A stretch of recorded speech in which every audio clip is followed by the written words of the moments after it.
what's up guys, it's CovertCode here, and in today's video I'm gonna be teaching you guys how to make chat tags. Now I'll bring up an example of chat tags on the screen now to show you what we're trying to achieve. So yeah, let's get straight to it. The first thing we need to do is create a script inside of server script service. If you cannot see Explorer, Output, Properties, etc., just go to View and just click on the tabs up here that you want to view, and also go to Model and Insert Object so you can see this tab right over here. Now I'm going to insert a script, so just double tap on script. If you cannot see this, just type up script. Okay, and let's just call this chat tags, and let's just delete everything right here. I'm going to be defining a few variables. Now if you don't know what variables are, I have a video on variables, so I'll just bring that up on the screen now. It will also be available in the description below. So local server script service is equal to script.parent, okay? Because this is server script service and this is its child. Local chat service runner. Now these are the default Roblox sort of chat service scripts. So whenever you join your game on the server, there's always chat service runner and all of these inside of that. We want to access this so we can create chat tags, okay? So let me just go back. Just keep that in mind. So the actual script, the chat service runner, is inside of server script service. So obviously, not obviously, but naturally, server script service wait for child chat service runner, okay? So we're going to go to server script service, okay, and we're going to wait until this script exists, essentially, okay? Now we're going to do the same thing. So chat service is equal to require. Now require is a sort of, how do I say this? You're essentially asking the module script to give you the code. So let me just play again. Let me just play, and we're just gonna go to the chat service script. So it's gonna be right here. Now notice it's a module script, not a script or a local script, a module script. So essentially this is just one huge function, okay? If you don't know what functions are, I have a video on the functions as well, so just go check that out. So yeah, when we use require, we're essentially asking this module script to give us all of the code inside of the module script, okay? And that's what it means by return. So it's going to return the code to you, pretty much. Now we need to actually require the correct script. So it is obviously inside of chat service runner, okay? We saw that. So we're just gonna wait for that to exist as well. So wait for child, and it's called chat service, okay? So that's all we did. We just established a few variables. Now I'm also going to be creating a module script of my own, which I'm gonna use to help me manage the chat tags. Now don't get confused, I'll explain everything. So I just made a module script inside of the chat tag script, okay? I'm just gonna call this tags. And notice how it says return module, okay? This module is a table. Now, I don't think I have a video on tables, so just search up a video on YouTube about tables, but essentially, it's just a grouped set of variables. That's what a table is. That's the most basic explanation you can get. So we're gonna use this table to store all of the chat tags that we want to use, essentially. So let me just show you an example here. So I'm actually going to be making a dictionary. Now, don't get confused or anything. It's nothing too complex. I'm going to explain everything. But let me just type this out real quick. So CovertCode is equal to, now tag text is equal to owner, and tag color is equal to color tree from RGB. I don't know, let's make it red. Okay. And this is the type of structure I'm trying to establish for myself to make the code neat and very efficient. Now, all this means is I've just established a table here, another table. As you can see, the curly bracket pretty much means table, okay? So covert code, whenever I search up covert code inside of this table, I'm going to like find this table right here. Okay, so if I search up covert code inside of this module table, I'm going to get or find this covert code table itself, pretty much. I know that's a bit hard to, understand, but you just have to go with this. It's just, you're just getting a table inside of a table. Okay. I'll actually show you. This will be easier to understand once I actually, do the rest of the script. For now, just go with the flow. Okay. Okay. So tag text is what we want our tag to be. So if I'm the owner of the game and I want my tag to be owner, I'm just going to put this as owner within quotation marks. Okay, so owner. Now, tag color is the color of my tag. So if I want owner to be red, I'm gonna make it red. Now, color 3 is essentially just how you store colors inside of Roblox, pretty much. So if I just go to my base plate, which is this here, and I click on that, and I go to color, that's a color 3 value. Okay, see how it has 3 colors? I mean 3 values? That's why it's called color 3. Now if I click on this, it has red, green, and blue. Okay, so if I move this around, you can see that these values change. Okay, so every single color combination has a unique value.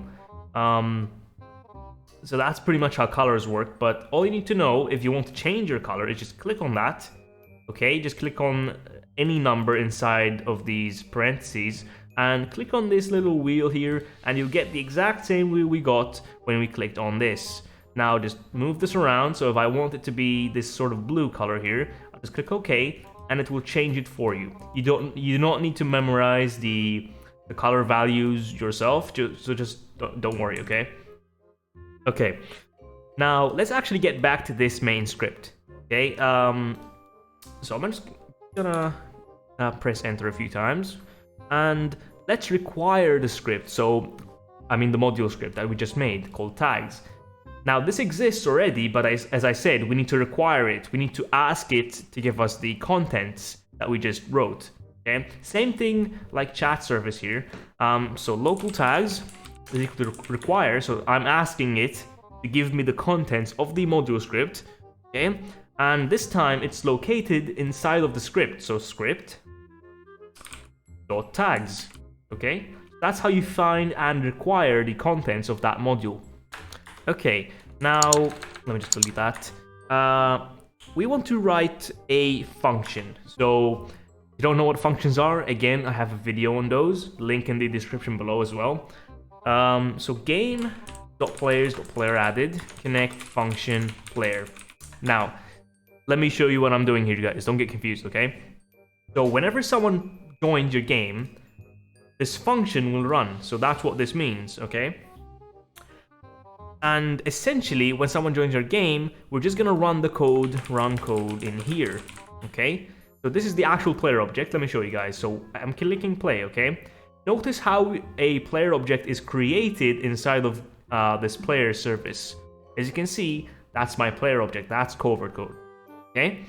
Now, this is what that means pretty much. So this little argument here is what that means. Okay, so whenever someone joins, I'm just going to get their player object. Simple as that. Okay, now I want to create a function up here called local function check for tags. Okay, now let me show you how we're gonna do this, and then I'll explain. So check for tags player. Okay, so whenever someone joins, I'm just going to call this function. So I'm just going to run the code in here. Okay, if you don't know what functions are, again, link in the description below for the video on that. But just check the tags. I'm just asking this function to run, and I'm passing this parameter here to this function. Okay, so I'm just passing the player object to the function itself. Now, in this function, we're gonna check if the player actually has any tags. So if your player, if you wrote down your name here, we want to check for your name. And if you have a sort of, like, if you have your name over here, then we want to give you a tag, essentially. So let me show you guys. Local attempt. Now, bear with me. I'm going to write and then I'm going to explain. Tags player.userid, user ID, or tags player.name. So we've just given ourselves two different options here. We could either store tags in here by using our names, or we could store the tags using the player's user ID. Now, if you do not know what that is, if you go to your Roblox profile and look at the URL, you have a little sort of number, like a unique number. I'll show you in Studio now. So if you go to your player object here, you can see that you have a unique user ID. Okay, that is unique for every single player on Roblox. So that we can use that right here. Let me just paste. Okay, copy this entire segment and paste that. And just paste that in. So we could either use this format or we can use this format. If you find it easier to use names, feel free to just use someone's name. If you find it easier or simpler or more efficient to use someone's user ID, then you could use their user ID. The benefit of using a user ID is that it never changes, okay? If someone changes their username, this will not work anymore. So ideally, you would use their user ID. But if you do not feel comfortable using the user ID, then don't use it. So let me just comment this out. So essentially what comments are is, I'm just going to make the script ignore piece of code. Okay, and actually I'm just going to copy this and I'll have an example for you guys so you can copy paste this around. So example username, okay, tag text here, and I'm just going to make this black for now. So just click on this and change the color to whatever you guys want. Okay, so let's finish up the script. So if attempt, then so if we actually manage to find your username or your user ID in here, okay, then we want to find your speaker object. Now, this is a bit confusing to explain, but basically how Roblox's default chat system works is you have speaker objects for every single player. Speaker objects handle your tags, so that's why we need to address them. So if we want to add a tag, we need to add the tag to your speaker object. So let me show you guys what I mean. Local speaker object, and now I'm gonna use a repeat. I have a video on loops, link in the description below as well. So if you guys get confused, just watch that, okay? But essentially, we're going to wait until the speaker object exists before proceeding. Okay, so repeat until, so we're just gonna repeat code in here until this is true. Okay, until speaker object is not equal to nil. So basically we're just waiting for this to not be non-existent, so we want it to exist essentially.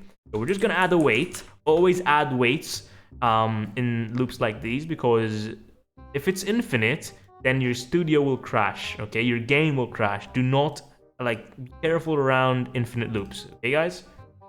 Okay, so speaker object is equal to chat service. Remember this variable we addressed here? That's how we're gonna use it. So chat service gets speaker player.name, okay? So we're just attempting to get the player's speaker object. If we manage to get the speaker object, then the code underneath here, so code here, the code underneath here will, it will run. So it's gonna do this repeatedly until it manages to find or get the speaker object, and then it's gonna resume the code there, okay? And at this point, we just want to give it the tags we found. So speaker object, set extra data, tags, and attempt. Okay, so we're just asking it to add extra data to the speaker object, and that type of extra data is going to be tags. And this is what we managed to get from the tags module, okay? So we just wrap this inside of these curly brackets. So we're just passing it as a table, okay? And attempt essentially is just what we found. So this is attempt. Okay, so if you managed to find something underneath the CovertCode name, you're gonna get this, pretty much, okay? So we're just passing that. We also want to add something minuscule here, so else you didn't manage to find a tag, okay? So we try to search for a tag on line 12, okay? However, if we fail to find a tag, then we want to print out something. So print no tags found for user, player.name. So if it didn't manage to find something for a specific player's name, it's gonna just print out something in the output here. It's gonna say no tags found for user CovertCode, for example. Okay, just so you guys can know if it managed to find your tag or not. So one final thing, okay, since we're using wait for child up here, there's a possibility that you know, this will not manage to run in time. So imagine your player joins, but the script is still waiting for these things to exist. Therefore, it hasn't managed to get to this part yet. Okay, so I mean, if you don't get what I just said, then don't worry about it. Just add this line of code so your code is essentially bulletproof. Okay, so for I player, actually let me just underscore that. So for underscore player in pairs. Now this is a for loop essentially on steroids. Okay, so you're just looping with two variables instead of one. If you don't know what that is, relax, it's okay, you don't have to for now. But learn about that if you want to get better at scripting, okay? So game.players, get players, do check for tags player. So every time, actually not every time, whenever the server loads up, it's going to run this code up here, and then it's going to check every single player in the game for their tags, just in case we fail to find someone's tags. Okay, just in case, so your code is bulletproof. Okay, now let's just test this out. Click play, join, and I'll just say something like hi. And as you guys can see, I have the owner tag, and I said hi. I mean, yeah, I said hi. So that, yeah, guys, if you just want to add tags for your player, then just copy this example username, paste, and just change this to your username or whoever's username you want to modify, and just change these values in here like I did in the tutorial, guys. Okay, so thank you guys for watching. Like, subscribe, leave suggestions in the comments below for future video uploads, and I'll see you guys next time.